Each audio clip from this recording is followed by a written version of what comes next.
I heard my daughter's words like a slap across my face. She's just a burden. Dead weight. The night air seemed to freeze around me as I stood in the hallway outside her kitchen. I'd only gotten up for a glass of water, padding quietly in my slippers so I wouldn't disturb anyone.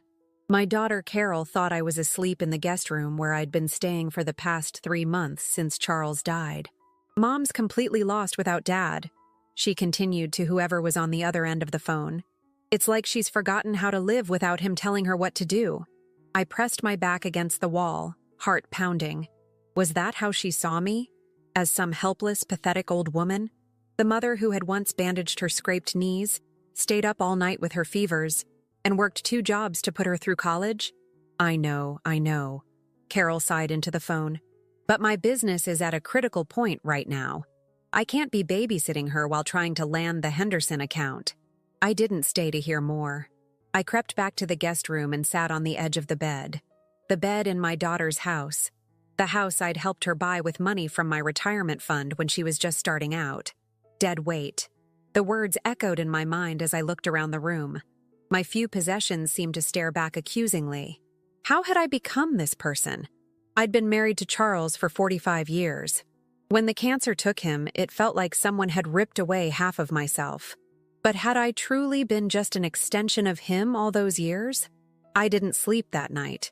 Instead, I quietly packed my suitcase, gathering the remnants of a life that suddenly seemed smaller than I'd realized. Photos of Charles and me, the pearl earrings he'd given me on our 30th anniversary, Carol's childhood drawings I'd kept all these years. As the first hints of dawn appeared, I made one last cup of tea in the kitchen. My wedding ring caught the early light as I stirred in a spoonful of honey. I'd lost weight since Charles died, and the ring slipped easily from my finger. I placed it in the small porcelain teacup on the counter, the same one Carol had used as a child when she played family with her dolls. How proud she'd been, pouring imaginary tea for her babies while telling them stories about the wonderful adventures they would have together. What had happened to that little girl who once looked at me with such adoration? I left a short note beside the teacup. I won't be a burden anymore. I love you. Mom. The front door closed behind me with barely a sound. I didn't look back as I wheeled my suitcase down the quiet street. I had $4,300 in savings, my Social Security, and a lifetime of skills that Charles had never given me credit for. I'd been a librarian before the children came, then a bookkeeper for a small local business while raising Carol and her brother Michael. Charles had always dismissed these as little jobs compared to his position as bank manager. I hadn't known where I was going that morning, just that I needed to find myself again. The woman I was before becoming Mrs. Charles Harrington, before becoming simply Carol's mom. I took a bus to the coast, remembering how I'd always wanted to live near the ocean, but Charles had insisted we stay in the suburbs. By noon, I found myself in Seabrook, a small coastal town with a main street of weathered shops and salt-tinged air. I sat on a bench overlooking the harbor, watching fishing boats rock gently in the water. Beautiful, isn't it? I turned to find an elderly man with kind eyes smiling at me. First time in Seabrook? Yes, I replied, surprised at how steady my voice sounded. I'm starting over. He nodded, as if this made perfect sense. Best place for it. I'm Harold, by the way. Own the bookshop down the street. Sadie, I said, offering my name to a stranger for what felt like the first time in forever. I used to be a librarian. A long time ago. Harold's eyes brightened. Is that so? Well, Sadie, this might be fate. I've been looking for someone to help run the shop.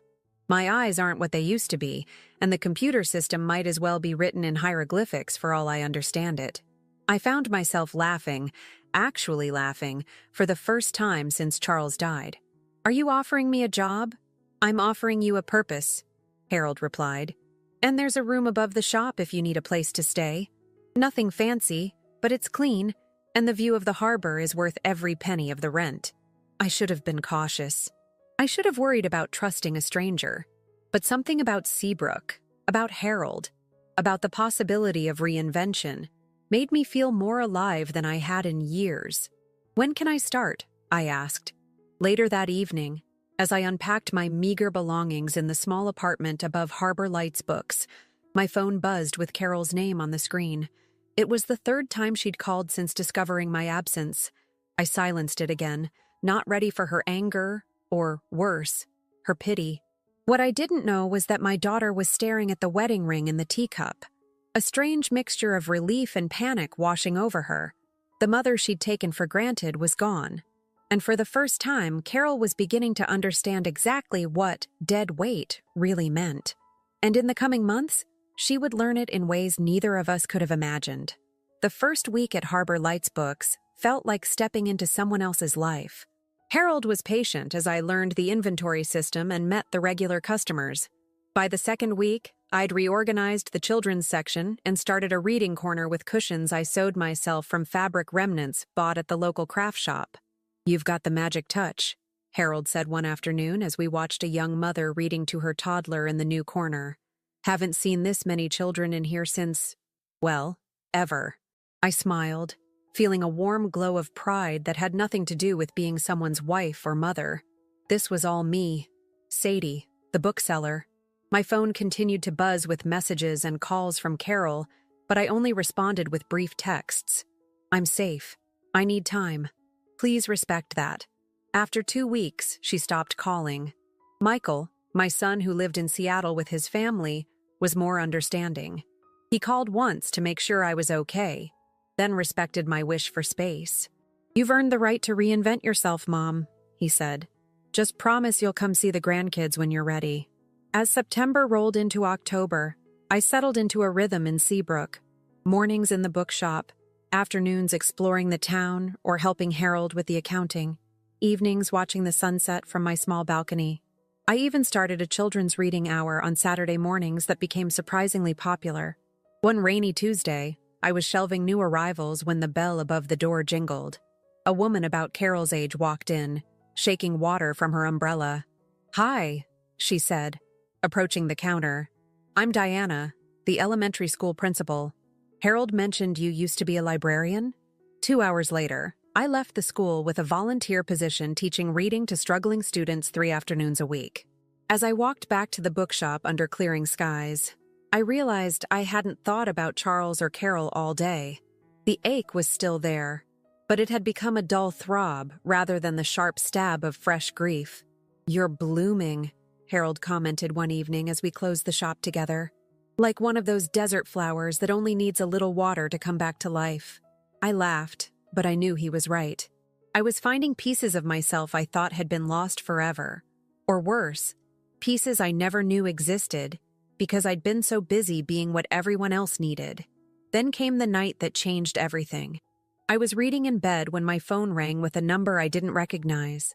Something made me answer. "Mrs. Harrington?" a woman's voice asked. "Yes," I replied, the name feeling strange on my tongue after months of introducing myself simply as Sadie. "This is Elaine Winters, Carol's business partner. I'm not sure if I should be calling you, but I'm worried about Carol. She's in trouble." My heart clenched. "What kind of trouble?" "The business is failing. We lost the Henderson account because Carol missed crucial meetings. She's been different since you left. Distracted, making mistakes. And there are rumors that her husband Mark is seeing someone else." I closed my eyes, a complex mix of emotions washing over me. Concern for my daughter, but also a flicker of vindication I wasn't proud of. "Thank you for telling me," I said. "But Carol made it clear I'm not welcome in her life right now." Elaine hesitated. "She didn't make it clear. She's too proud to admit she needs help. But Mrs. Harrington, she's drowning." After I hung up, I couldn't sleep.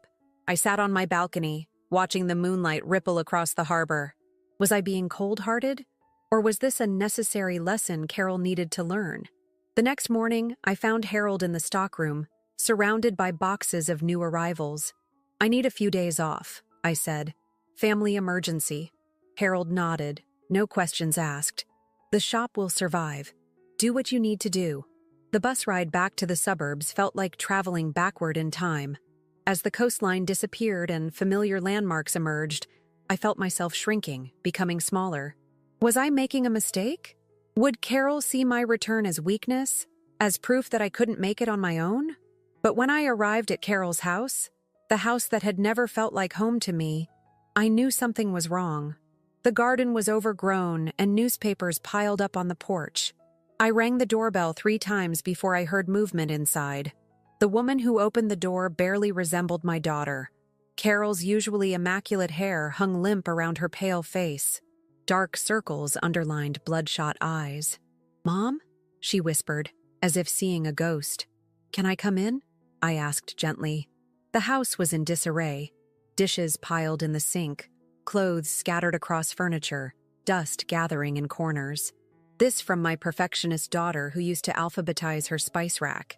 "Mark moved out last month," Carol said as we sat at the kitchen table, the same one where I'd left my wedding ring. "He said he needed space to figure things out, but really he's living with his assistant. 24 years old, can you believe it?" I listened as the story unfolded. After I left, Carol had thrown herself into work, trying to land the Henderson account that would take her marketing firm to the next level. But without someone running interference at home, me, her marriage had started showing cracks. Mark felt neglected, Carol felt unsupported, and the arguments escalated until he packed a bag one night and didn't come back. Then I missed the Henderson presentation because I was up all night fighting with Mark on the phone, she continued. Elaine tried to cover for me, but it was a disaster. We lost the account and 3 other clients followed. The business is barely hanging on. "I'm sorry," I said, meaning it. Despite everything, seeing my daughter in pain still hurt me deeply. Carol looked up, tears streaming down her face. "No, I'm sorry. I called you a burden, but you were holding everything together. The truth is, I was the dead weight, too selfish to see what was right in front of me." I reached across the table and took her hand. It felt small and fragile, like when she was a child coming to me with a scraped knee or broken toy. "What are you going to do?" I asked. "I don't know," she admitted. "The house is mortgaged to the hilt. Mark's threatening to sue for his share of the business. I might lose everything." Part of me wanted to offer solutions, to move back in and fix everything. But I remembered the woman I'd discovered in Seabrook. Sadie the bookseller, Sadie the reading teacher, Sadie who watched sunsets alone and found joy in it. "You won't lose everything," I said firmly. "You still have yourself." Carol looked at me with confusion. "What do you mean?" "When your father died and I moved in with you, I thought I'd lost everything. My identity was wrapped up in being Charles's wife for so long that I didn't know who I was without him. But then I heard what you said that night, and as much as it hurt, it forced me to find out." Carol flinched. "Mom, let me finish," I said gently. "What I found was that I'm stronger than I knew, that there are parts of me that had been dormant for decades, waiting for sunlight. You need to find that in yourself now." "But you left," Carol whispered. "You didn't even say goodbye." I thought about the wedding ring in the teacup. Sometimes leaving is the only way to find your way back to yourself. As darkness fell outside, we talked more openly than we had in years.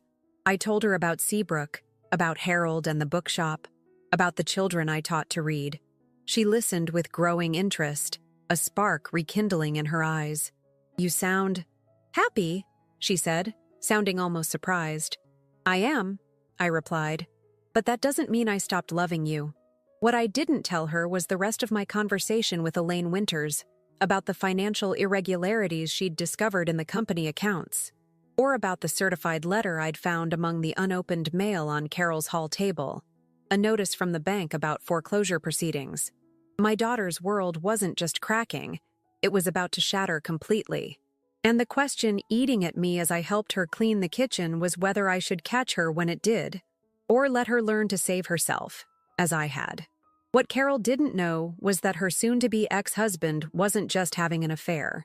He had plans that would destroy what little remained of her life. And those plans had already been set in motion. I stayed with Carol for 3 days, helping her clean the house and sort through neglected mail. Each envelope we opened revealed another piece of the disaster her life had become.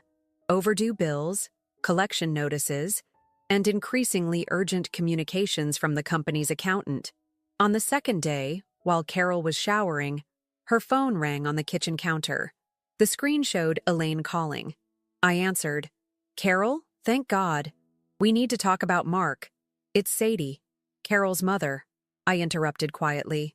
Carol's upstairs. Elaine paused. You're there? Good. Look, I didn't want to overwhelm Carol when I called you, but things are worse than she knows. I've been going through the company books, and I found transactions, large ones, that I can't explain. Money's been leaving our business accounts for months. My stomach tightened. How much money? Almost $200,000. And the transfers started right around the time Mark began his affair. I closed my eyes, the pieces clicking into place. You think Mark was stealing from the company? I think Mark was stealing from Carol, Elaine said grimly. The transfers went to a shell company that I've traced back to him and his girlfriend. They were planning this for months. When Carol came downstairs, wrapped in an old bathrobe with her hair in a towel, I knew I had to tell her. The look on my face must have given me away. What is it? She asked, freezing at the bottom of the stairs.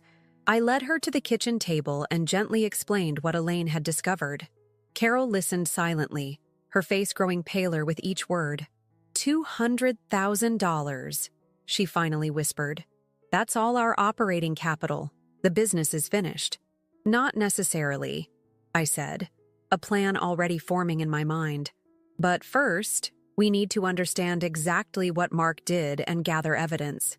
Carol looked at me with surprise. You want to fight him? Don't you? She shook her head slowly. I don't know if I have any fight left in me, Mom. Maybe this is karma. For how I treated you, for putting work before everything else. Stop, I said firmly. This isn't karma. This is theft, and you're not going to let him take everything you've worked for. The next morning, we met Elaine at the company office. The once bustling marketing firm was eerily quiet, with empty desks and darkened conference rooms. Only a handful of loyal employees remained, working with grim determination.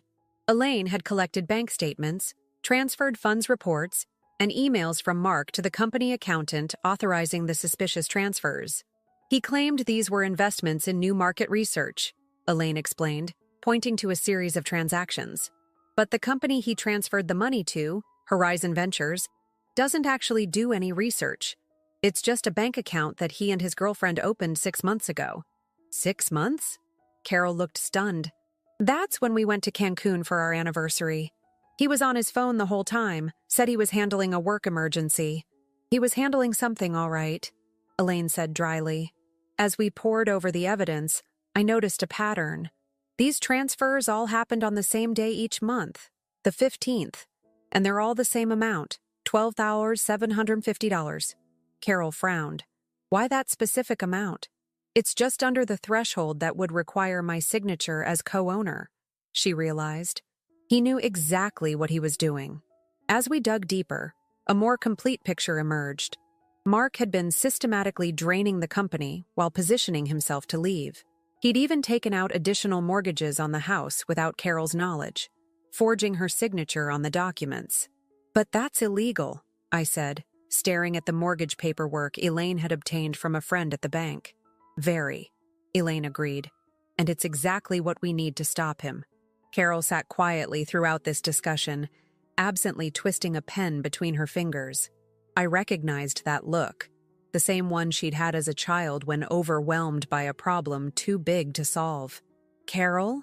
I prompted gently. What are you thinking? She looked up, her eyes hollow. I'm thinking about how blind I've been. I trusted Mark with everything, my heart, my business, my future. And the whole time, he was planning to leave me with nothing. She paused. Just like I was willing to leave you with nothing. The parallel wasn't lost on me, but this wasn't the time to dwell on it. The difference is, I chose to leave and build something new. Mark is trying to destroy what you built. We're not going to let that happen. That afternoon, we took the evidence to a lawyer Elaine knew, a sharp-eyed woman named Vivian who specialized in financial fraud cases. She reviewed the documents with methodical precision, occasionally making notes or asking questions. You have enough here for both criminal charges and a civil suit, she finally announced. The forged mortgage documents alone could put him away for fraud. Add embezzlement from the company, and he's looking at serious consequences. I don't know if I want him in jail, Carol said quietly. I just want what's mine. Vivian smiled thinly. In my experience, the threat of criminal charges makes people very willing to settle civil matters generously. We left with a plan. Vivian would prepare the paperwork for an emergency injunction to freeze Mark's assets, including the shell company's accounts. Meanwhile, Carol would secure the remaining company assets, and Elaine would reach out to former clients to explain the situation and try to rebuild those relationships. As for me, I had my own role to play. That evening, I did something I never would have imagined doing 6 months ago. I called Mark. "Mrs. Harrington?" He sounded genuinely surprised. "Carol said you'd moved away." "I did," I replied calmly. "But I came back when I heard about your separation. I was wondering if we could meet for coffee tomorrow. Just you and me." There was a long pause. "Why would you want to do that?" "Because despite everything, you were my son-in-law for 15 years. I'd like to hear your side of the story." Another pause. "Okay. The coffee shop on Elm at 10 a.m.? Perfect," I said, and hung up. Carol stared at me from across the living room. "What are you doing? Why would you want to talk to him?"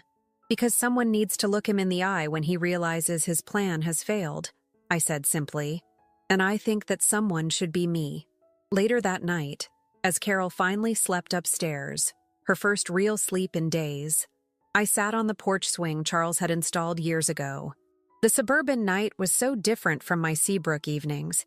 The mechanical hum of air conditioners replacing the sound of waves, streetlights drowning out stars.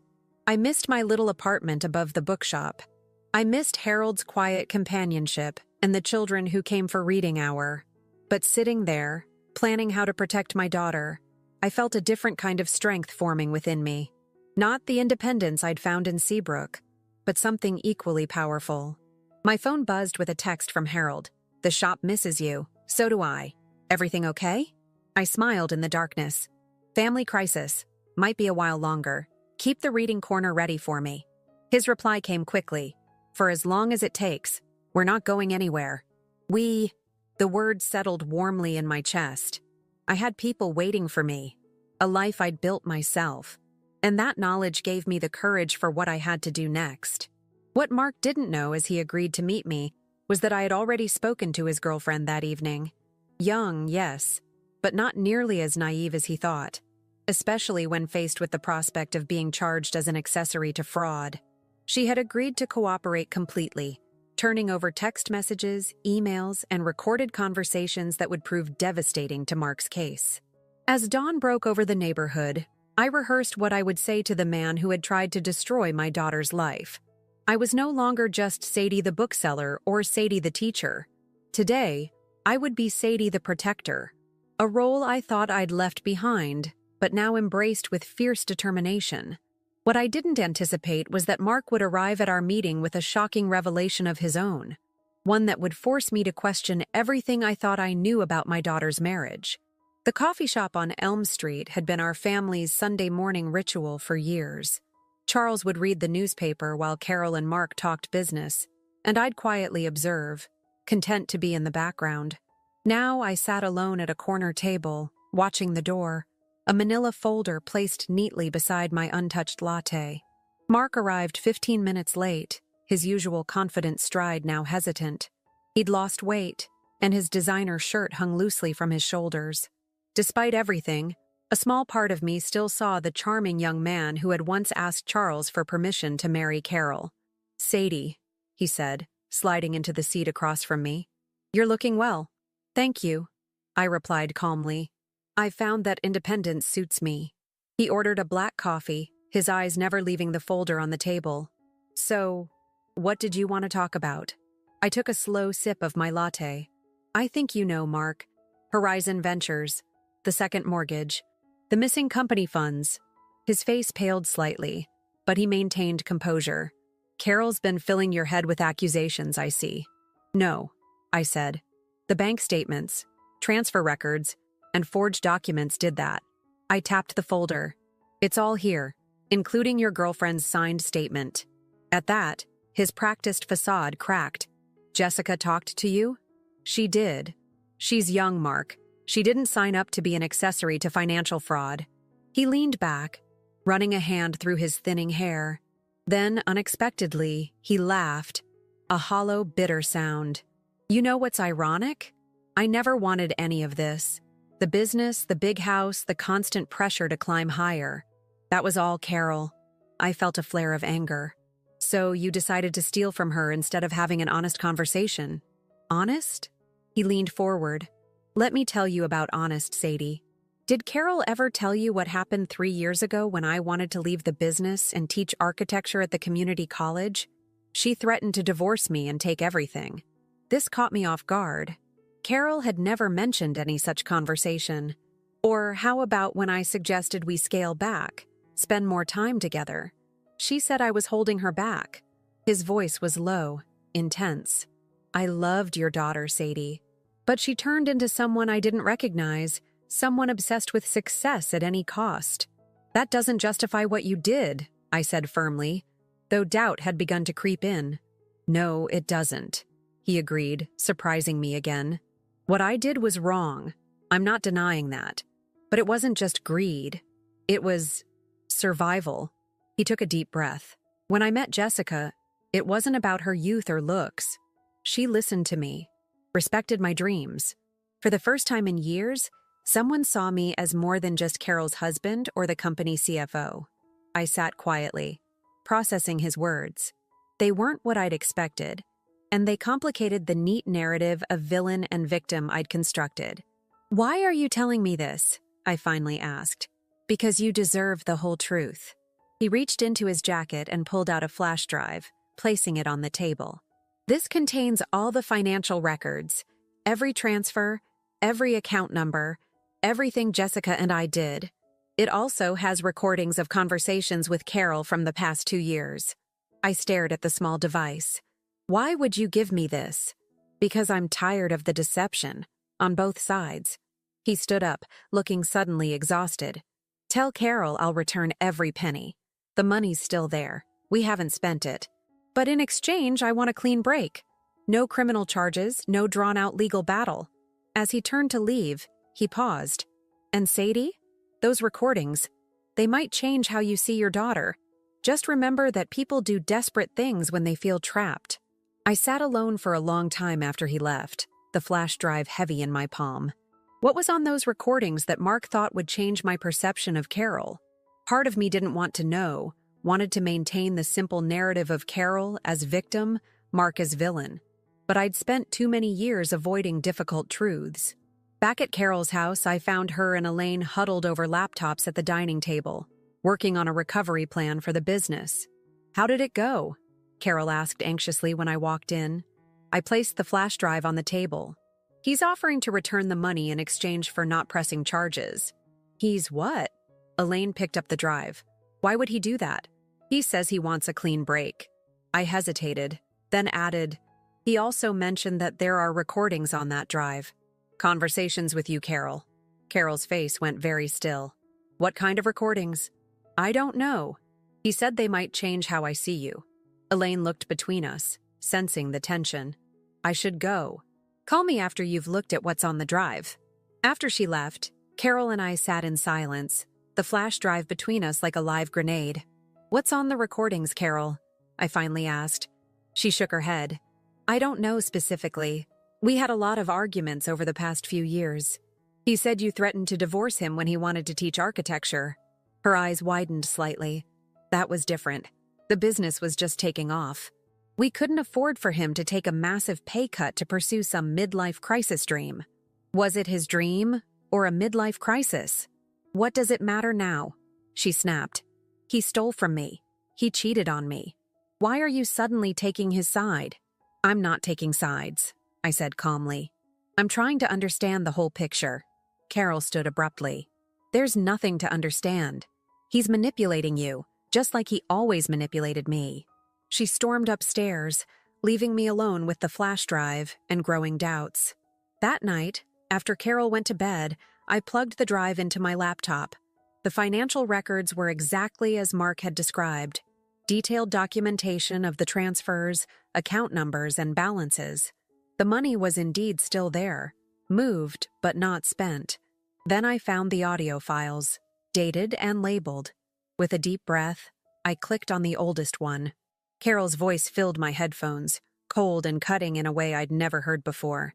"If you leave this company, Mark, I'll make sure you walk away with nothing. Nothing. Is that what you want? To throw away everything we've built because you're suddenly not fulfilled? Grow up." Mark's response was quiet, defeated. "I don't recognize you anymore, Carol. When did money become more important than happiness?" "When I realized happiness doesn't pay the bills," she shot back. "My mother spent her whole life depending on my father, having no identity of her own. I won't live like that.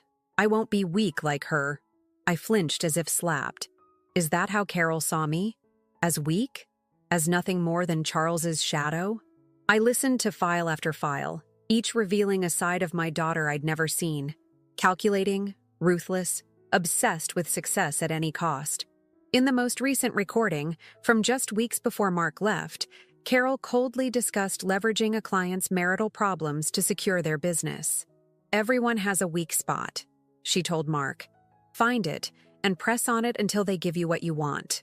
By the time I closed the laptop, dawn was breaking. I felt hollowed out, unsure of everything I thought I knew.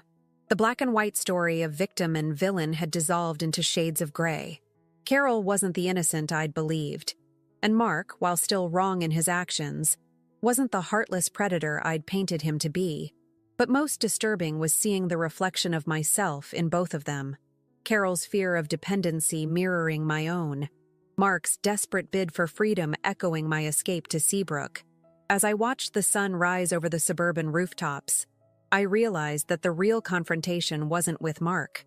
It was the one waiting upstairs, with a daughter who had built her identity on rejecting everything she feared in me. And she had no idea that I now knew the truth she'd hidden for years. Not just from me, but perhaps from herself as well. What Carol couldn't possibly know was that these revelations would lead to the most painful conversation of our lives. One that would either break our relationship beyond repair or forge it into something new and unbreakably strong. I made coffee and waited. The morning light filtered through the kitchen windows, illuminating dust particles dancing in the air. The house was quiet except for the occasional creak of the old pipes, sounds I used to find comforting, but now seemed to whisper secrets. When Carol finally came downstairs, her eyes were puffy and red. She'd been crying. "I heard you listening to the recordings last night," she said, standing in the doorway. "I couldn't sleep, so I sat outside your door." I pushed a mug of coffee toward her. "You should have come in.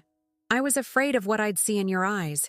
She sat down across from me, her hands trembling slightly as she reached for the mug. "Now I know. What do you think you know, Carol? That you're disappointed in me. That you think I'm a monster." Her voice cracked. "That you're going to leave again." I took a deep breath. "I'm not going to leave, but we need to talk. Really talk about what I heard." For the next hour, we did something we hadn't done in years. We listened to each other. Carol explained how she'd watched me defer to Charles on every decision, how she'd vowed never to lose herself in a relationship the way she thought I had. She described the panic she felt at the idea of being financially dependent on anyone else. When Mark wanted to teach, all I could think was that he'd become unreliable, that I'd end up supporting us both, that eventually he'd resent me for it. Her hands wrapped tightly around her mug. "I was terrified of ending up like me," I finished quietly. She nodded, unable to meet my eyes. "Carol," I said, reaching across the table to touch her hand, "the woman you were afraid of becoming, that meek, dependent shadow of a person, that was never really me. That was who I thought I had to be to keep the peace with your father." Carol looked up, confusion in her eyes. "Your father was a good man in many ways," I continued, "but he needed control, needed to be the decision maker. Early in our marriage, I learned that challenging him led to arguments, to tension. So I adapted. I became what he needed me to be." "But you loved him," Carol said. "I saw how devastated you were when he died." "I did love him, and I was devastated. But do you know what else I felt, deep down, that I couldn't admit even to myself?" I paused, the truth still difficult to speak aloud. Relief. Relief that for the first time in 45 years, I could make my own choices without justifying them to anyone. Carol sat back, stunned. Why didn't you ever say anything? Because it felt like a betrayal. Because I was ashamed of feeling that way. Because I didn't know who I was without him. I squeezed her hand. But Carol, that's what Seabrook gave me. The chance to find out. She wiped away tears. And who are you? I smiled. I'm a woman who loves books and children and sunsets over water, who enjoys my own company but also treasures deep connections, who can be strong and soft at the same time. I paused. I'm your mother, but I'm also Sadie. Finally, just Sadie. I wanted to be strong, Carol whispered. I thought that meant never needing anyone, never showing weakness. That's not strength, I said gently. It's armor. And armor might protect you, but it also weighs you down, isolates you. We talked about Mark then, about how Carol's drive for success had slowly suffocated their relationship, and how his response, while wrong, came from a place of desperation. We talked about her business tactics, the ruthless strategies she'd employed in pursuit of success. I became someone I didn't recognize, she admitted. Someone I didn't even like, but I didn't know how to stop. You stop by making different choices, I said simply. Starting now. That afternoon, Carol called Vivian the lawyer and explained that she wanted to negotiate a settlement with Mark rather than press charges. Then she called Mark himself. A difficult, raw conversation that I witnessed only one side of, but that ended with Carol in tears and a tentative agreement to meet with mediators. Later, she gathered her remaining employees and confessed to the toxic culture she'd created. Some looked shocked, others nodded in validation of what they'd experienced. She promised changes but acknowledged that words meant nothing without actions. She offered those who wanted to leave generous severance packages, and to those who stayed, a restructured company with profit sharing and better work-life balance. I don't know if I can save the business, she told me that evening as we sat on the porch swing. But I'm starting to think that maybe that's not the most important thing to save. A week later, the first mediation session with Mark took place. The financial issues were relatively straightforward. All the money would be returned, the business debts paid, the forged mortgage documents addressed with the bank. The emotional terrain was far more complex, with years of resentment and hurt on both sides. But as I watched my daughter across the conference table, composed, honest, taking responsibility for her part in the collapse of her marriage, I felt a surge of pride. This was the real Carol, the one who had been buried under ambition and fear for too long. As spring turned to summer, Carol's transformation continued. The business downsized to a sustainable level, focusing on clients whose values aligned with the new company ethos.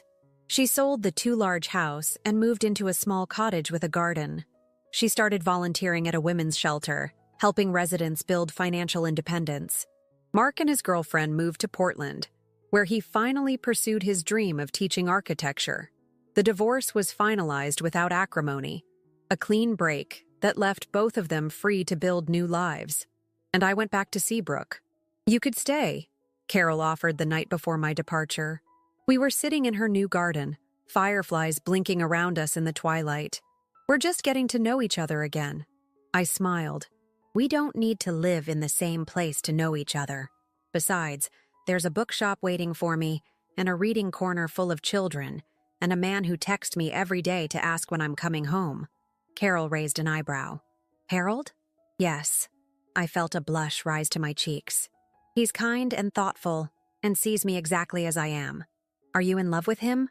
She asked softly. I don't know yet, I answered honestly, but I'm open to the possibility.